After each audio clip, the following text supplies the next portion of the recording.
자, 그래서 이야기를 계속 해보면요. 어, 그렇게 해서 이제 강달러 기조로 가게 되죠. 네, 강달러 기조로 가게 되고 그 강달러 기조를 유지하기 위해서 금리를 인상합니다. 금리를 인상하게 되면 왜 강달러가 되는지 아시죠? 왜냐하면 어, 미국의 금리를 올리게 되면 그 금리를 보고 달러를 수요하게 됩니다. 미국이 금리를 올리면 그러니까 예전에는 2%밖에 못 먹었는데 이제 6% 이자를 받을 수 있기 때문에 그 이자 대비해서 달러에 대한 수요가 상승을 하게 되죠. 네, 수요가 증가를 하게 되죠. 네, 증가를 하기 때문에 수요 증가에 따라서 달러 가치가 오르게 되는 겁니다. 그래서 이제 강달러 기조가 성립을 하게 되는 거죠. 그러니까 금리를 올리게 되면 달러에 대한 수요가 늘어나게 되고 그 원래 해외 뭐 미국 바깥으로 많이 나와 있던 그런 그 달러들이 다시 미국으로 회수하는 현상이 발생을 할 거 아닙니까? 이 금리를 보고 다시 미국으로 회수를 해요.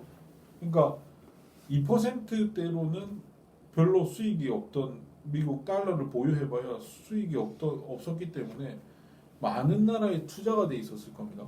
네.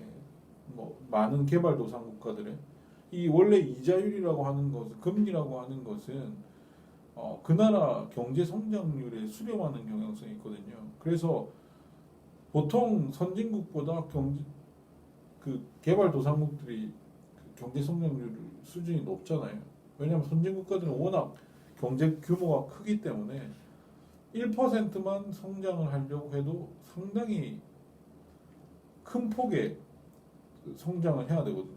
네. 그래서 1%, 2% 성장이가 매우 힘듭니다. 이미 경제 규모 자체가 커져 있기 때문에 힘듭니다. 근데 개발도상국가는 아직 경제 규모가 적은 상황에서 경제 성장을 하다 보니까 그야말로 경제 성장률이 상당히 높죠. 그만큼 이자가 높습니다. 수익성이 높아요. 그러니까 많은 나라에 투자되어 있었던 거죠. 미국 이외의 여러 경제 성장률이 높았던 개발도상국, 우리나라를 포함해서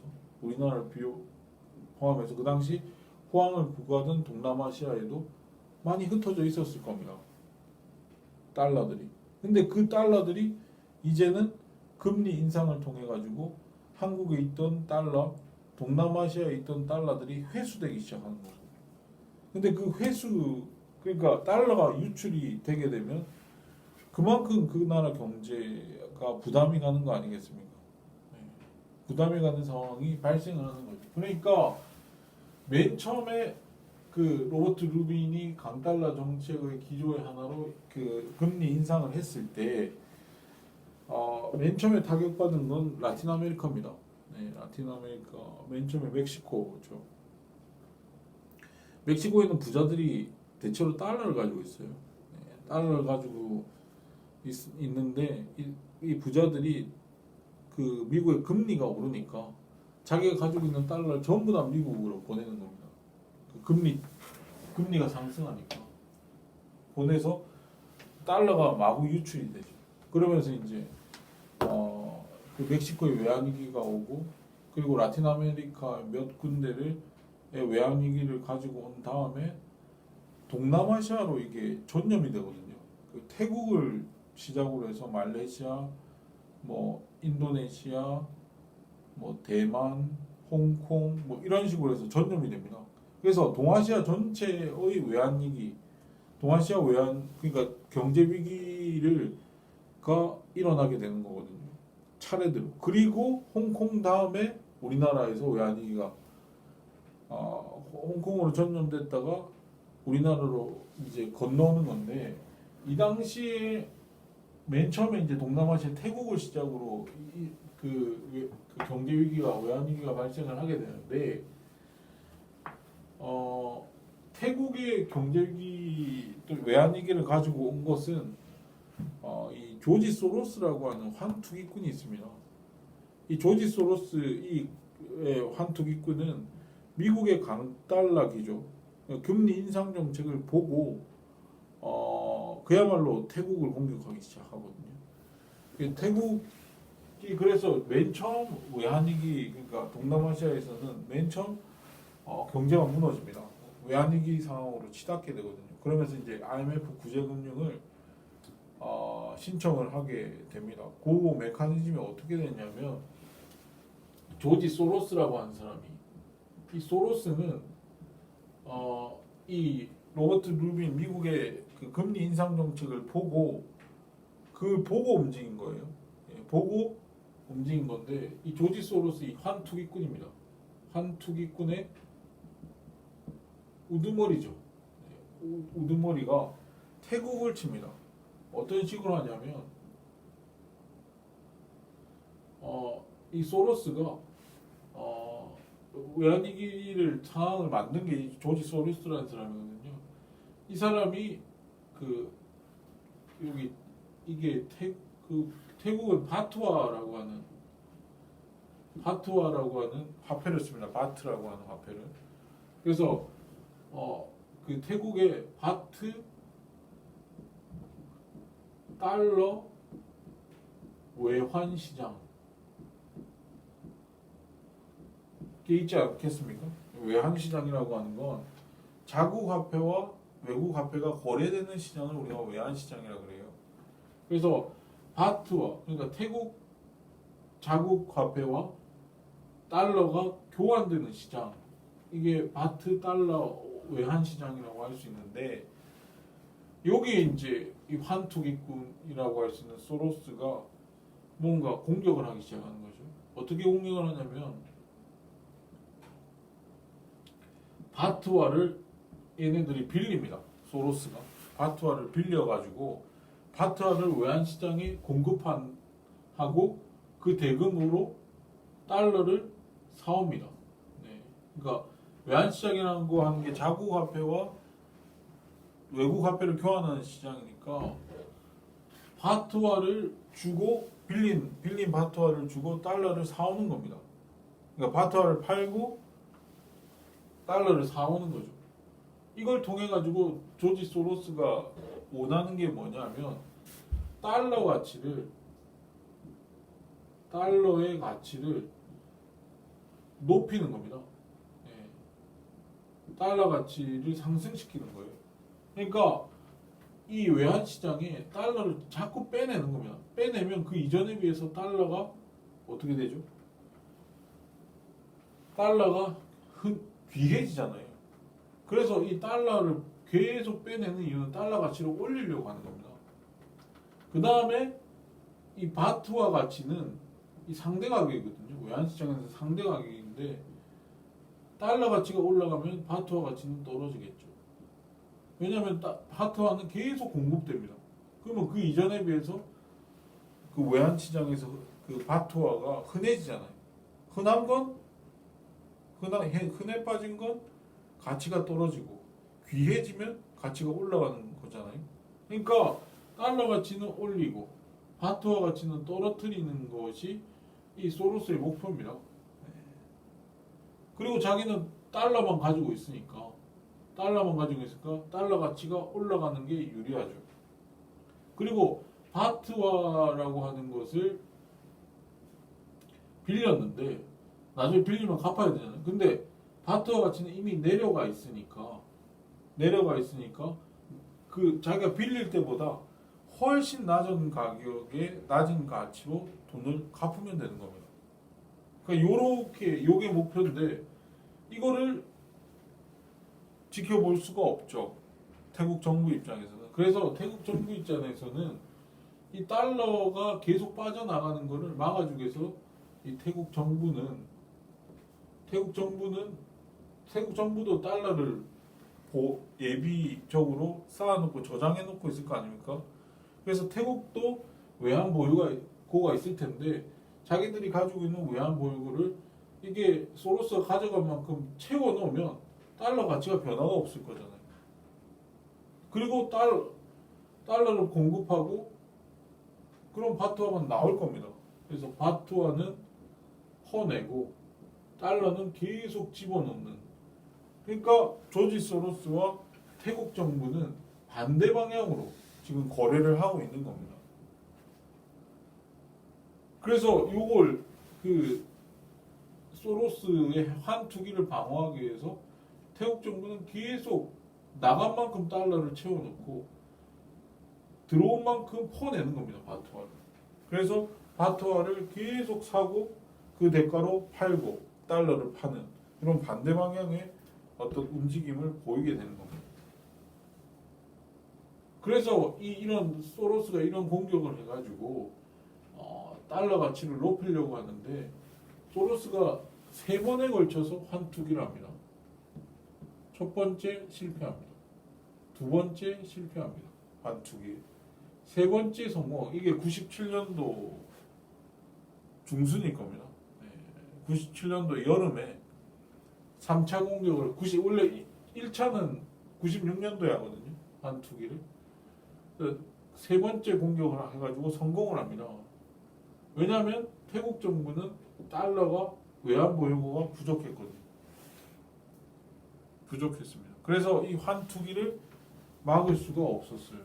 그래서 이 조지 소로스 같은 거는 결국 이게 요 반대 방향의 태국 정부가 외환 보유고가 고갈되고 요거 이제 안 되니까 소로스가 계속 달러만 퍼내고 요거는 요 방향으로는 진행이 안 되고 세 번째 공격했을 때는 계속 달러를 퍼내고 바트화만 요 집어넣으니까 달러 가치는 엄청나게 올랐겠죠.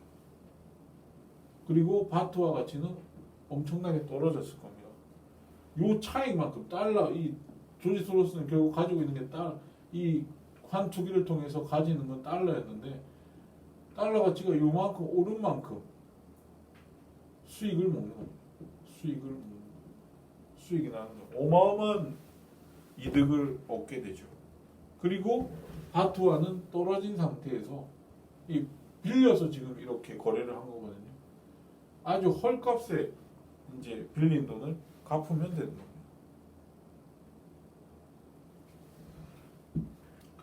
이게 기본적인 환투기인데 이 환투기를 할 때도 사실 조지 소로스 일당의 요런 움직임만 가지고는 이 환투기가 성공하기 힘듭니다. 성공하기 힘들거든요. 왜냐하면 이게 성공할 수 있었던 이유는 기본적으로 아까 미국의 금리 인상을 통해 가지고 태국에서도 계속 환투기뿐만 아니라 계속 미국으로 회귀하는 이 달러가 이제 태국에 풀려 있다가 미국의 금리 인상 때문에 빠져나가는 돈들이 있었어요. 꾸준히 미국 금리 인상 때문에 이 달러가 미국으로 회귀하는 경향성이 있었을 거 아닙니까? 거기에다가 가속을 붙인 거예요. 조지 소로스. 그러니까 미국의 금리 인상을 보고 이렇게 기본적으로 빠져나가는 돈이 있을 테니까 자기가 거기에다가 더해가지고 계속 바트화를 빌려서 달러를 빼내면 자기들이 승산이 있다라고 본 거예요. 만약에 이런 움직임이 없다면 기본적으로 일반 환투기꾼이 아닌 일반인들의 어떤 그런 달러를 유출해가는 그런 경향성이 없다면 환투기는 실패죠. 조지 소로스 일당들이 아무리 돈이 많다고 하더라도 성공할 수가 없는 겁니다. 이런 경향성을 보고 시도를 한 거예요. 그래서 동남아시 태국이 미국의 금리 인상과 조지 소로스의 환투기가 결합이 되면서 결국에는 외환위기 상황으로 치닫게 되는 거죠. 그리고 그 외환위기라고 하는 것이 말레이시아, 인도네시아, 대만, 홍콩 이런 나라들에 다 접점이 되거든요. 그러니까 말레이시아나 인도네시아 같은 경우는 아까 바트화를 빌려가지고 이렇게 했다고 했잖아요. 근데 인도네시아나 말레이시아는 빌려주진 않습니다. 자기 나라 돈을 링기트와 이런 돈을 빌려주지 않습니다. 자기 나라 돈을 빌려주지 않아요. 빌려주지 않는 것도 상당히 그 나라 입장에서는 그 리스크가 있는 행동이죠. 근데 빌려주지 않습니다. 빌려주지 않으면서 철저하게 그 조지 소로스의 환투기 공격을 원천 봉쇄를 해버리는 거죠. 네. 원천 봉쇄 대만도 비슷하게 행동을 하면서 원천 봉쇄를 하고 그 다음으로 조지 소로스가 간 곳이 홍콩입니다. 네, 홍콩.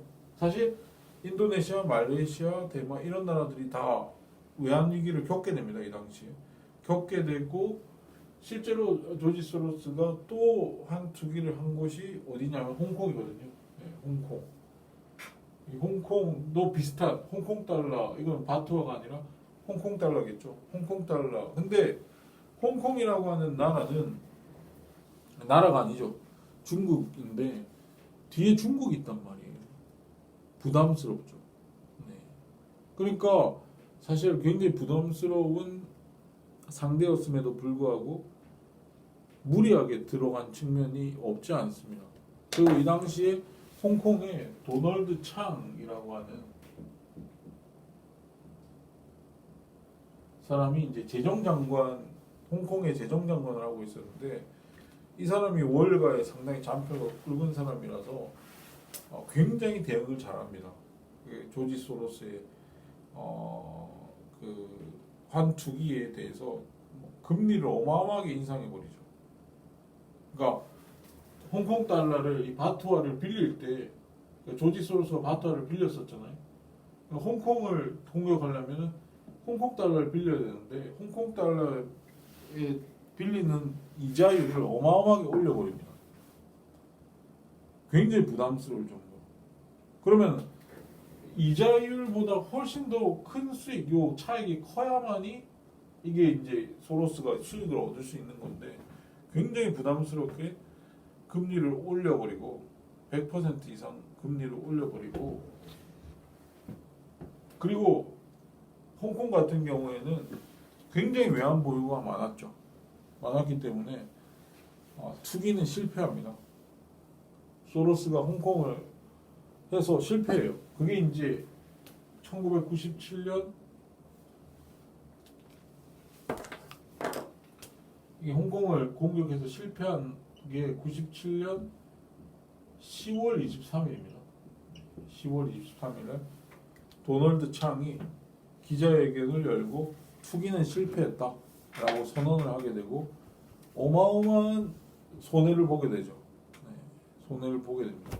소로스 일당들이 손해를 보게 되는데 그래서 사실 그 다음 타켓이 홍콩에 만약에 투기가 성공을 했더라면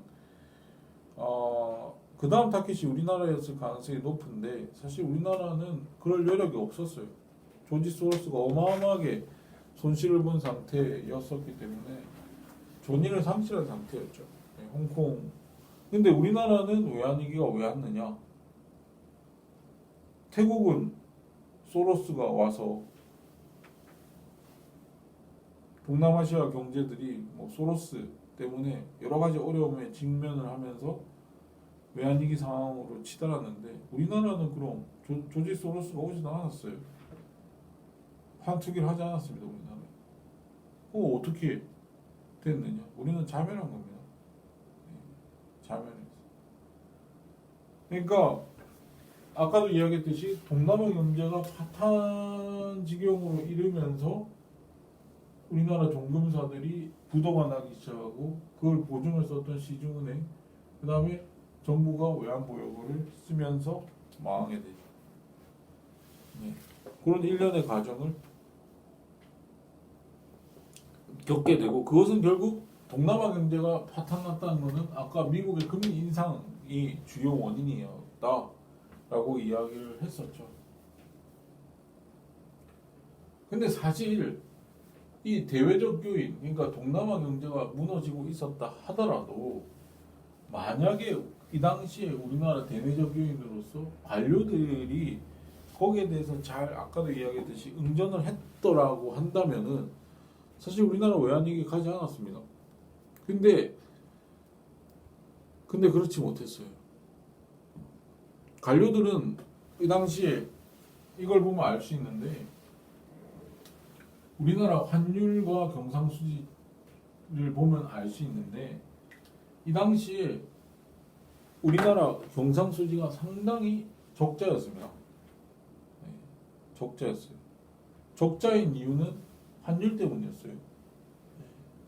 이 당시 우리나라 환율 수준을 여기 적어놨는데 사실 우리나라 환율 수준이라고 하는 것은 환율 수준 그 자체가 중요한 것이 아니라 우리나라의 환율 수준과 그러니까 환율이라고 하는 건 우리나라 화폐 가치를 의미하는 거잖아요. 우리나라 화폐 가치를 그냥 달러에 빗대어서 우리가 표현을 할 뿐입니다. 1달러에 얼마, 1달러에 얼마 이렇게. 근데 그 절대적인 수치가 중요한 것이 아니라 일본과 비교를 해야 돼요.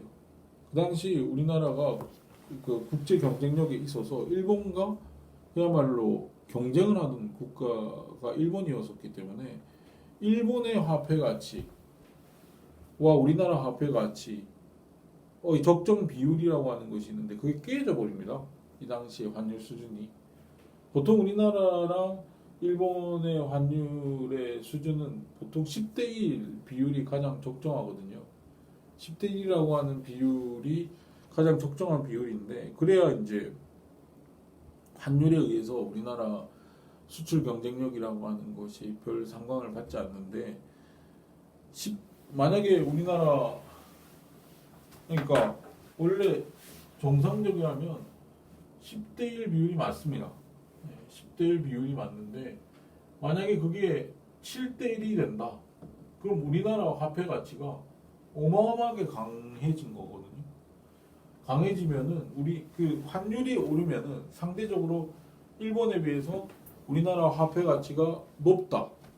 왜 근데 7대 1이다. 이렇게 되면 우리나라 화폐 가치가 높아지면은 그 우리나라 화폐로 표시된 모든 상품의 가치가 가격이 높아지는 거. 가치는 곧 가격인데 가격이 높아지는 거니까 우리나라 상품이 해외로 너무 가격이 비싸요. 그 이전에 비해서 가격이 비싸지니까 그 이전에 비해서 많이 안 팔리게 되겠죠. 그 우리나라 상품이 해외에 팔리는 걸 수출이라고 하잖아요. 그러니까 잘 안 팔린다는 겁니다. 즉 수출이 부진해지게 되는 거예요. 우리나라 화폐 가치가 일본에 비해서 10대 1 비율을 기준으로 해서 그거보다 우리나라 화폐 가치가 높다면 일본에 비해서 경쟁력이 떨어지게 되게 되고 가격 경쟁력이 떨어지게 되고 결국 우리나라 상품의 수출이 감소하는 그런 결과를 가져오게 되겠죠. 만약에 뭐 10대 1이 아니라 15대 1이라고 한다면 이건 일본의 엔화 가치가 상당히 강세가 되고 우리나라 화폐 가치가 약세가 되기 때문에 우리나라 화폐 가치가 약세가 되면 우리나라 화폐로 표시된 모든 상품의 가격은 내려간 거거든요. 가격이 그 이전에 비해서 싸지면 더 많이 팔릴까? 수출이 더 잘 된다는 이야기죠. 수출이 더 그 이전에 비해서 더 잘 되어진다는 겁니다. 또 이런 관계를 가지고 있는데 이 당시 우리나라 환율 수준을 보면 계속 이 수준으로 가거든요. 이 수준으로 갑니다. 10대 1이었던 게 7대 1로 가요. 즉 뭐냐면 이게 우리나라가 94년, 95년, 96년, 97년도의 환율 수준입니다. 달러로 표시해서 원달러 환율인데 이 당시 1달러당 700원, 800원 했어요. 700원, 800원. 근데 그 당시에 이 700원, 800원 이런 게 문제가 아니라 이 당시 일본의 그 환율을 보게 되면 우리가 원래 700원대 있었잖아요. 예, 94년 말입니다. 94년 말. 그러니까 12월 뭐 31일이 될 수도 있고 그게 토일요일이 껴 있으면 뭐 30일이나 29일 그때 이제 어쨌든 환율이 이랬어요. 794년 말에 일단은 788원이었고 95년 말에는 774원이었습니다. 더 내려갔죠. 환율이. 근데 이 당시 보면은 일본의 엔화 가치도 상당히 강세였습니다. 79달러. 아까 일본이 플라자 합의를 통해 가지고 1985년도에 플라자 합의를 하고 87년도에 이미 원래 1985년에 1달러당 250엔이었다고 그랬잖아요. 250엔이었는데 그게 2년 만에 87년에 그게 반토막이 나서 1달러에 125엔을 했었는데 95년이 되면 계속 강세가 지속이 돼서 1달러에 79엔까지 떨어집니다. 이게 피크입니다. 일본 엔화가 가장 강세였던 게 95년 4월 19일입니다. 95년 4월 19일에 1달러당 79엔이었어요. 그리고 이 바닥을 찍고 다시 오릅니다. 네. 달러가 약세가 돼요. 네. 왜냐하면 아까 이야기했듯이 95년도에 로버트 루빈 미 재무부 장관이 강달러 기조로 간다 했잖아요. 미국이 강달러 기조로 간다는 거는 일본이 약엔화 기조로 가게 된다는 걸 의미합니다. 네, 이게 다른 나라들 즉 G5 나라들이 이걸 협조를 하지 않으면, 그러니까 이 당시를 역플라자 합의라고 하잖아요. 합의를 한 거예요. 협조를 한 겁니다, 일본이. 그래서 95년도에 미국은 강달러 기조로 갔고 일본의 약엔화 기조로 간 겁니다. 그래서 이때가 제일 강세였고 이 나라를 기점으로 해서 계속 일본 엔화는 약엔화가 됩니다. 그래서 급격하게 오르거든요. 이런 식으로 96년도가 되면 79엔에서 1달러 120엔 정도까지 가고 97년이 되면 140엔까지 엔화 가치가 계속 떨어집니다. 엔화 가치가 계속 떨어짐에도 불구하고 일본 엔화 가치는 가격이 떨어짐에도 불구하고 우리나라 원화 가치는 그대로예요. 지금 95년만 하더라도 774원화 대 79면은 거의 대충 10대 1 정도 되죠. 이게 10대 1이었습니다. 10대 1 정도 됩니다. 근데 96년이 되면 어떻게 되죠? 844원 대 120 하면 이건 7대 1입니다. 7대 1로 간 거예요. 7대 1로. 7대 1로 가면 10대 1을 기준으로 봤을 때 우리나라 화폐 가치가 상당히 강세였다는 걸 의미하죠. 우리나라의 국제적인 가격 경쟁력에 있어서 일본에 비해서 엄청나게 가격 경쟁력이 떨어져서 수출 경쟁력이 낮아지게 되는 거예요. 수출이 안 되게 되고 수입은 많아지죠. 그러니까 달러 벌어들이는 돈은 적어지고 수입은 많아집니다. 외국 상품도 엄청 사고 해외여행 많이 가고, 왜냐면 우리나라 화폐 가치가 엄청나게 강세니까 해외 나가면 뭐 유학도 늘어나고 뭐 이렇지 않겠어요? 여행도 많이 가고 우리나라 화폐 가치가 높으니까.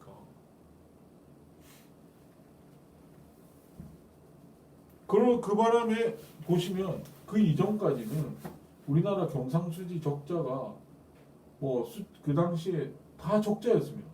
마이너스 45억 달러, 마이너스 89억 달러. 근데 이런 화폐 가치가 워낙 일본에 비해서 높아지니까 어마어마하게 뜁니다. 어마어마하게 뛰거든요. 237억 달러의 적자 규모를 가지게 됩니다. 사실 이 당시에 우리나라가 IMF 구제금융을 신청하지 않으려면, 즉 외환위기로 치닫지 않기 위해서는 우리나라 외환보유고가 200억 달러만 더 있었으면, 200억 달러 정도만 있었으면 우리나라 외환위기가 안 갔다고 했거든요. 최소 150억 달러만 더 있었다면 외환위기 안 간다 그랬어요. 근데 이 보시면 경상수지 적자에 의해서 달러가 얼마나 유출된 겁니까? 237억 달러. 최소한 150억 달러가 있었어도 우리나라가 외환 위기로 안 갔다고 했는데 무려 237억 달러가 유출이 된 겁니다. 수출입을 통해 가지고 순수하게 유출된 거예요. 경상수지 적자 때문에. 이거 왜 그렇다 그랬죠? 환율이 이렇게 7대1 수준으로 갔기 때문입니다. 그러면 그 당시에 우리나라 경제 관료들이라는 사람들이 만약에 이 환율 정책이라고 하는 것을 제대로 썼다면, 즉 일본과의 그 환율 수준을 10대1 수준으로 맞출 수만 있었다면 사실 외환위기는 안 갈 수도 있었습니다. 경상수지에 의해서 200억 달러가 넘는 달러가 유출이 된 거 아닙니까? 여기에 적절하게만 대응을 했더라면 사실 우리나라 외환위기 가지 않았을 수도 있습니다. 그래서 이 당시에 강만수라고 하는 사람이 관세청장을 하고 있었어요.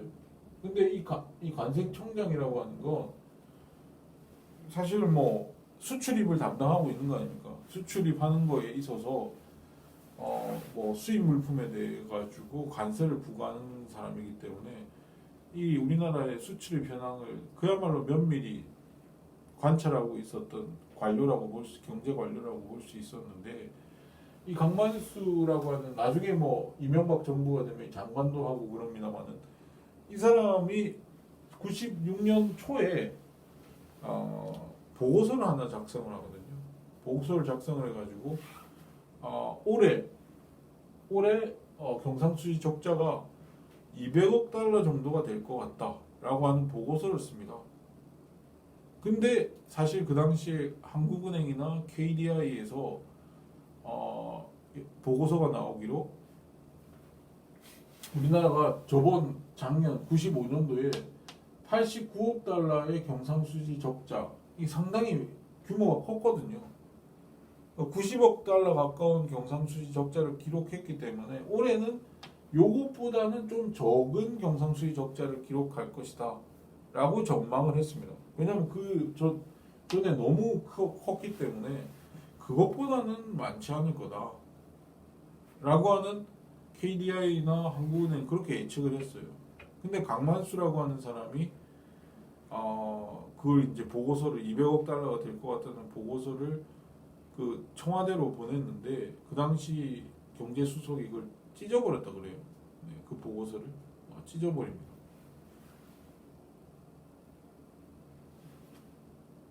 근데 이 사람 말이 맞았죠. 강만수라고 하는 사람이 말이 맞았고 결국 200억 달러 환율 정책을 쓰지 않았기 때문에. 근데 사실 이렇게 된 배경에는 환율 정책을 쓰지 않았습니다. 쓰지 않은 이유는 뭔가 그 당시 경제 관료들의 어떤 경제를 보는 관점이랄까 이런 것들이 좀 달랐습니다. 그 당시 사실은 강만수라고 하는 사람은 재무부 라인이었습니다.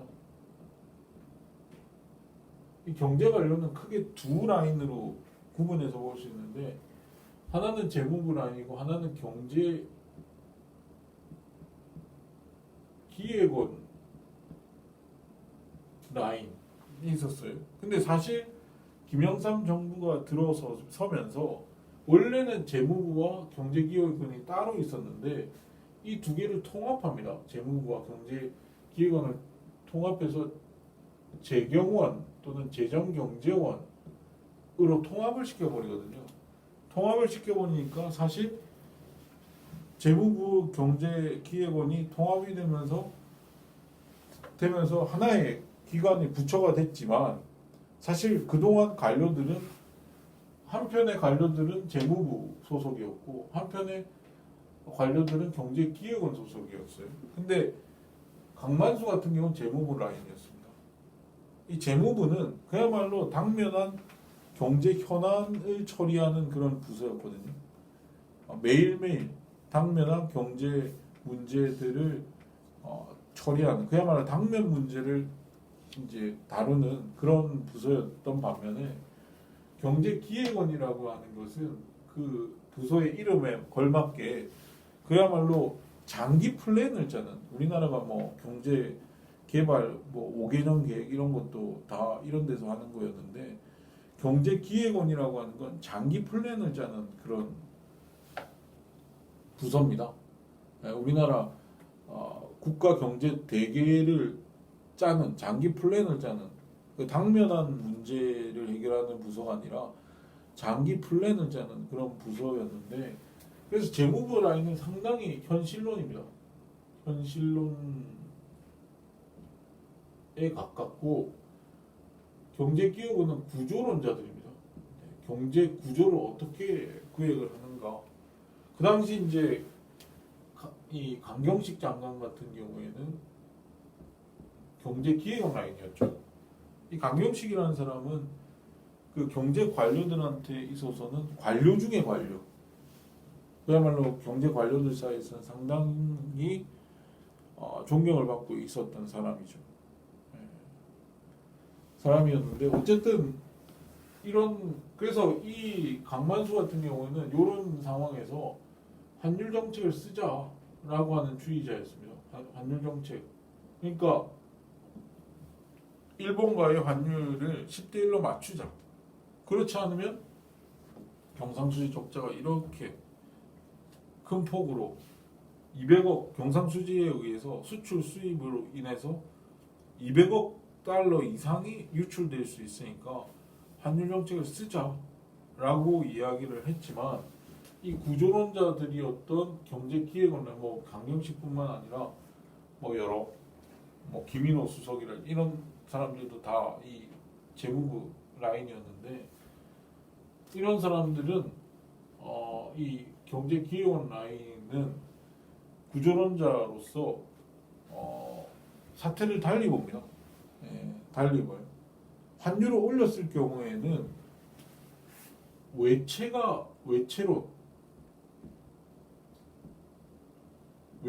우리나라가 이 당시에는 엄청나게 외채가 많았거든요.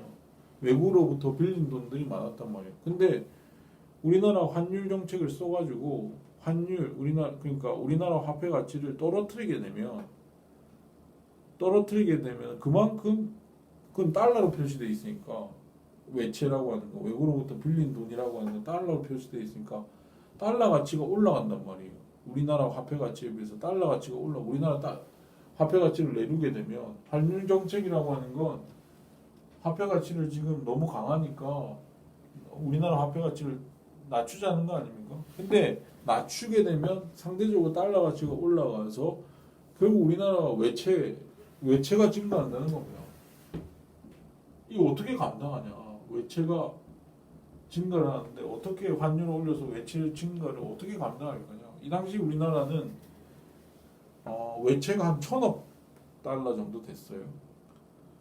순 외채만 하더라도 한 400억 달러 정도 됐습니다. 그러니까 순 외채라고 하는 거는 우리나라도 빌려줄 거 아닙니까? 우리나라가 빌린 돈이 1,000억 달러 정도 됐고, 빌려준 돈이 한 600억 달러 정도 돼서 빌려준 것보다 빌려온 것이 많아가지고 순외채가 한 400억 달러 정도 됐습니다. 그러니까 순외채국이고 워낙 외채가 많았기 때문에 이 외채의 부담이 너무 커진다. 환율을. 그리고 구조조정론입니다.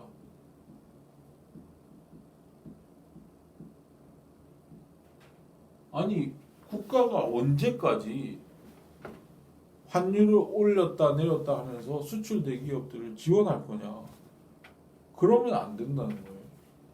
그 기업들이 자구책으로서 경쟁력을 가져야지, 국가가 환율을 올렸다 내렸다 하면서 대기업, 수출 대기업들을 지원하는 것은 그거는 사리에 맞지 않다라는 주장이었죠.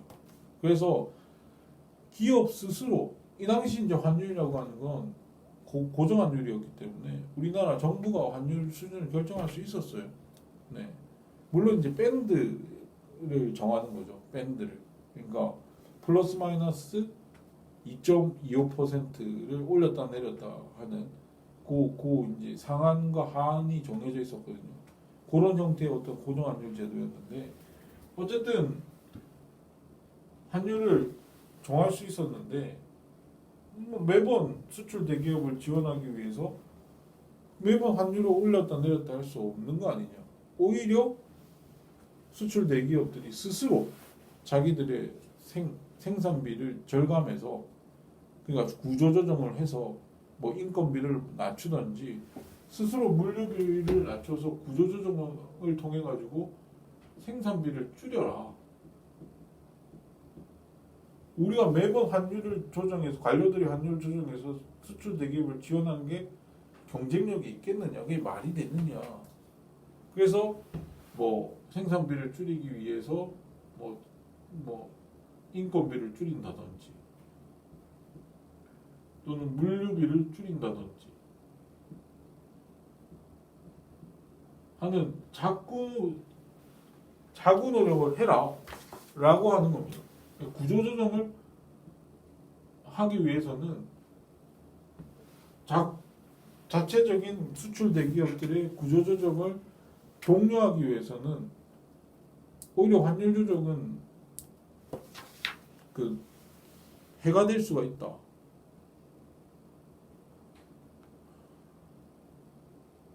근데 나중에 시간이 이게 사실은 이것도 어느 정도 일리가 있는 내용이죠.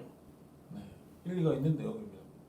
하지만 이런 구조조정이나 이런 것들이 단기간에 이루어질 수 있는 상황은 아니었잖아요. 시간이 지나보면 이게 맞았죠. 일리가 있긴 하지만 이게 맞았죠. 환율 정책에 쓰지 않았기 때문에 급전직하로 경상수지 적자가 큰 폭으로 증가했고 그러면서 우리가 외환위기로 가는 것을 막을 수 없게 만드는 겁니다. 이런 것들 다 이야기는 좋은데 인건비 줄이려다가 총파업에 들어갑니다. 노조들과 그 다음에 물류비 줄이려다가 물류 대란이 일어납니다. 그래서 수출 대기업들도 작은 노력을 합니다. 이런 노력을 하지만 그러니까 도저히 가격 경쟁력이 안 나오니까 환율이 완전히 불리하게 가격 경쟁력이 없으니까 이런 노력을 하지만 그야말로 정치 사회적인 문제로까지 번지게 됩니다. 이게 가격 생산비를 낮출 수 있는 정치 사회적 상황으로 가지는 못해버린 거죠. 구조조정 안 됩니다. 그러면서 급전직하로 달러가 어마어마하게 96년도 한 해에만 200억 달러 이상의 달러 이것만 빠져나가지 않았더라면 우리나라는 외환위기가 아니 될 수 있었는데 외환위기 상황으로 치닫지 않을 수 있었는데 이 대내적 요인에 의해서 관료들의 행태가 결국 외환위기로 빠지게 만들었다. 그래서 전체적인 상황을 보면 이 당시에 경상수지는 적자였어요. 계속 적자였지 않습니까? 지금 94, 95, 96, 97 결국 나중에 환율이 조정이 됩니다. 이게 97년 말이었으니까 IMF 외환위기가 11월 21일 날 터졌으니까 21일 날 IMF 외환위기가 터진 후에 이렇게 환율이 조정이 되다 보니까 140 보니까 10대 1로 다시 맞춰지죠. 맞춰지면서 다시 경상수지 적자 폭이 줄어듭니다. 상당히 줄어드는 상황으로 다시 복귀를 하게 되죠. 거의 비슷한 수준으로. 수출이 굉장히 잘 됩니다. 환율이 떨어지면서. 그리고 나중에 우리나라가 IMF 외환위기로부터 굉장히 빨리 3년 안에 IMF 체제로부터 벗어나거든요. 그 이유는 뭐냐면 환율이 이렇게 되면서 우리나라 화폐 가치가 떨어지면서 결국에는 수출이 엄청나게 잘 됩니다. 우리나라는 수출 대기업들이 많잖아요.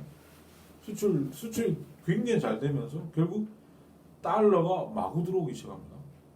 그러면서 이제 외환위기 상황을 굉장히 짧은 시간 안에 외환위기 그러니까 IMF 체제로부터 벗어나게 되는 이유가 되기도 하죠. 어쨌든 그렇다는 거죠. 네. 결국에는 우리가 경상수지 적자는 계속 겪고 있었어요. 겪고 있었는데 사실 자본금융 수지 여기 우리가 국제 수지 보면 크게 보면 경상수지와 자본금융 수지 이렇게 나누는데 경상수지라고 하는 것은 그야말로 우리나라의 국가 경쟁력입니다. 우리나라의 경쟁력을 체크하는 데 있어서는 경상수지가 그야말로 본질이죠. 사실 금융수지, 자본금융수지라고 하는 것은 우리나라에 그냥 들락날락하는 돈이거든요. 달러가. 우리나라 증권, 우리나라 채권이나 주식 상황을 보고 들락날락하는 그런 돈입니다. 그런 돈들은 그러니까 투기적 목적을 가지고 있는 거예요. 투자 또는 투기적 목적을 가지고 증권, 그러니까 채권이나 주식에 투자를 하는 건데 이런 돈들은 빛의 속도로 빠져나갈 수 있어요. 언제든지 우리가 주식을 하면 언제든지 그 주식에 투자한 돈은 언제든지 회수 가능하잖아요. 마찬가지로 외국 사람들이 우리나라 삼성전자에 투자를 했는데 주식에 투자를 했는데 언제든지 빠져나갈 수 있죠. 그리고 엄청나게 우리나라가 그 당시 자본금융 수지 흑자인 이유는 그만큼 우리나라가 어느 정도 그 주식이나 채권을 통해서 어느 정도 수익을 얻을 수 있다고 본 거고 특히 채권 이자율이 높았기 때문에 이 당시 우리나라 이자율이 높았기 때문에 그 이자를 보고 들어온 거죠. 그 증권 시장에 많이들 들어와 있었습니다. 외국인들이. 거기에다가 아까 뭐 종금사 봤듯이 엄청나게 대출을 해가지고 돈이 많이 들어와 있었어요. 돈을 빌려서 들어온 달러도 여기 흑자, 자본금융수지 흑자를 만들어내거든요. 그래서 자본금융수지 측면에서 엄청난 흑자고 경상수지는 또 적자고 해서 그게 플러스 마이너스 돼가지고 전체적으로 국제수지 측면에서 보면 저게 두 개 합할 경상수지 더하기 자본금융수지 더하면 그게 국제수지가 되는데 국제수지는 약간의 적자를 경험하고 있을 뿐인 그런 상황이었거든요. 네, 그런 상황이었는데 97년 정도 되면 갑자기 외국인들이 증권시장에서 빠져나가기 시작하는 겁니다. 그러니까 경상수지 적자였고 자본금융수지에서 원래 외국인들이 투자를 많이 했는데 빠져나가기 시작하니까 걷잡을 수 없이 달러 부족 상태를 달러가 마구 빠져나가기 시작하니까 그야말로 엄청난 달러 부족 사태를 겪게 되면서 외환위기를 겪게 되는 거죠. 네. 그렇게 된 저간의 사정이 있게 그러니까 이제 점점 그런 식으로 이제 돌이킬 수 없는 그런 그 달러 부족 상태, 달러 고갈 상태로 가게 되는 거예요. 그러면서 우리나라가 외환위기를 맞게 됐다. 이 우리나라 외환위기 97년 외환위기라고 하는 건 비단 우리나라만의 문제는 아니었죠. 외부 충격에 의한 거였습니다. 거기에 우리가 얼마나 관료들이 잘 대응을 했느냐의 문제가 있습니다만 기본적으로는 해외 충격. 그게 동아시아 어떤 경제 구조와 연결된 문제다라고 보시면 되는 거죠. 좀 더 그 장기적인 시각에서 보면 이 당시 우리나라 이게 경상수지라고 하는 것이 이게 자본금융 수지를 믿으면 안 되는 거예요. 이게 흑자라고 해서 우리가 실력이 좋다라고 생각하면 안 됩니다. 우리의 실력은 경상수지입니다.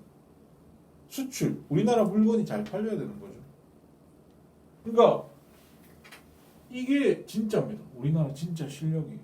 근데 계속 마이너스였잖아요. 왜 마이너스였느냐? 이 뭐 96년도에 200억 달러 넘었으니까 엄청나게 적자 폭이 커진 건 사실이지만 그 이전에도 지금 적자잖아요. 지금 94년, 95년 다 적자였잖아. 이건 왜 그러냐? 그 당시 중국의 부상이라고 하는 변수도 있었던. 우리나라가 국가 경쟁력이 이 당시 떨어지고 있었습니다. 떨어지고 있었고요. 예, 노동자 네, 중국이 부상하면서 점점 일본뿐만 아니라 중국의 부상을 통해 가지고 우리나라 어떤 국제 경쟁력도 점점 떨어지고 있었는데 그 이야기와 관련해서는 다음 시간에도 조금 이야기를 하고 다음 주에는 중국 이야기를 좀 하도록 하겠습니다. 네, 수고하셨어요.